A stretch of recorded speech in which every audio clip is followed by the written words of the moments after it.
I got so much done today. You made a plan for your plan. Exactly. Productive. Most people assume that someone who dreams big and does nothing is simply lazy. But psychology tells a completely different story. It has nothing to do with laziness. It has everything to do with what happens in your brain when you dream, and why dreaming itself becomes the trap. By the end of this video, you'll understand why you, or someone you know, always stops just before the start. This isn't really about a lack of motivation. It's about identity, fear, and a neurological trick your brain uses against you. And once you know it, you can break it. Wait, are we talking about me? Chapter 1. The person for whom the plan is the product. Let's start with the type almost everyone knows, because almost everyone has been this person at some point. This person plans thoroughly, in detail, with color coding, spreadsheets, timelines, and backup plans for the backup plan. And when the plan is finished, it feels like the work is done. Because it is done. The plan is finished. The plan is not the goal. The plan is the path to the goal. But here's the neurological trick. Planning activates the same reward centers in the brain as actually doing the thing. Researchers call this the substitution effect. The brain treats preparation as a stand-in for performance. You get the dopamine without taking the risk. That actually sounds pretty clever. For your brain, yes. For your goals, catastrophic. And here's the part that stings. The more detailed the plan, the more real the illusion feels. Someone with a 47-point action plan feels like they're on the verge of a breakthrough.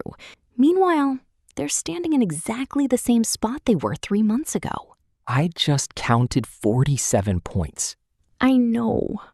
Chapter 2. The person for whom dreaming feels like doing.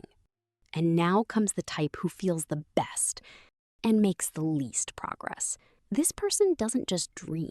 They dream in HD with a soundtrack, with details, how it will feel when the breakthrough comes, what people will say, what life will look like then. And every time they dream, it feels real. That's a good thing, right? Visualization is important. Visualization is important, but there's a crucial difference between visualization as preparation and visualization as a substitute. Neuroscientists have found that intensely imagining achieving a goal can actually lower your motivation to pursue it. Why? Because the brain has already collected the emotional reward. It felt like success, so why bother with the effort? That's mean. That's neurology. Your brain optimizes for reward, not for results. And if dreaming is cheaper than doing, it chooses dreaming. The way out? Not to dream less, but to link the dreaming to a concrete action. Not, I imagine how it feels when I've made it, but I imagine taking the first step, and then I take it. I don't think I've ever done it that way. Most people haven't. Chapter 3. The person who waits for the perfect moment. And now comes a type who considers themselves particularly conscientious. Correctly, and at exactly the wrong time. This person wants to do it right.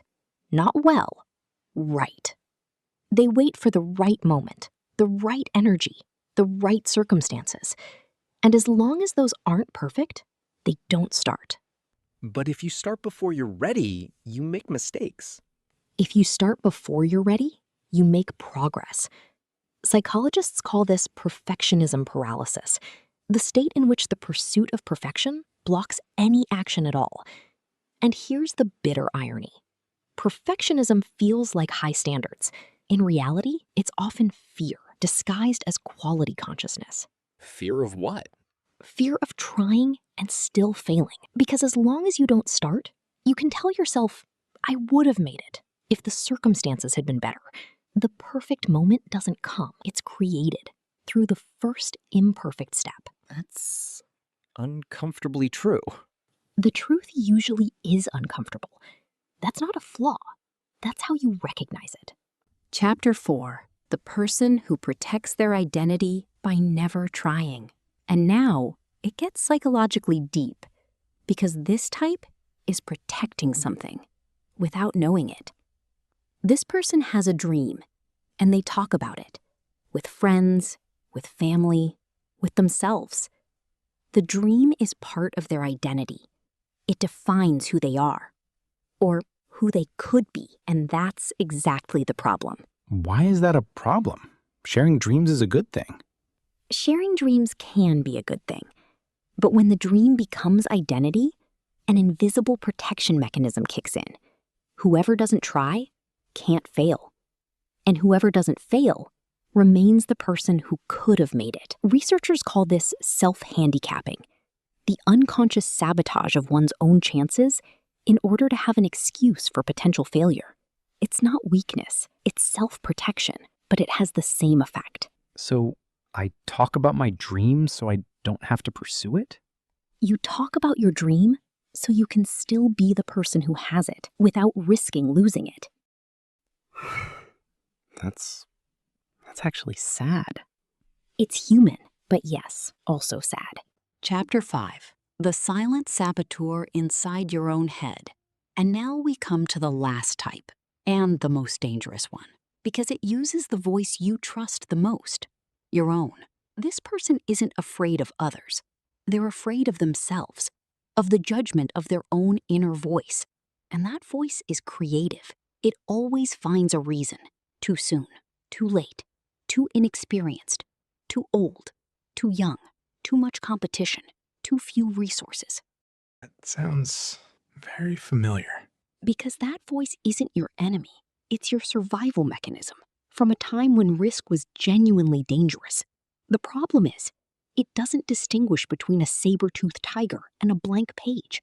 Psychologists call this negativity bias, the evolutionary tendency of the brain to weigh risks more heavily than opportunities. Your brain isn't pessimistic, it's cautious. But caution that never ends is just another form of standing still. How do you silence that voice? You don't silence it, you act anyway. Chapter 6. What it really means to dream big and never begin. And now, after looking at all 5 types, comes the question that counts. What does it really mean to dream big and never begin? That you're weak? No, it means your brain is working exactly the way it was built, optimized for safety, not for growth. That's not a character flaw. That's biology. But biology isn't destiny. Research shows people who recognize their patterns, the planning dopamine trick, the identity protection, the inner saboteur, can interrupt them, not through willpower, but through awareness and one single concrete next step. One step? One, not the perfect one, not the big one, the next one.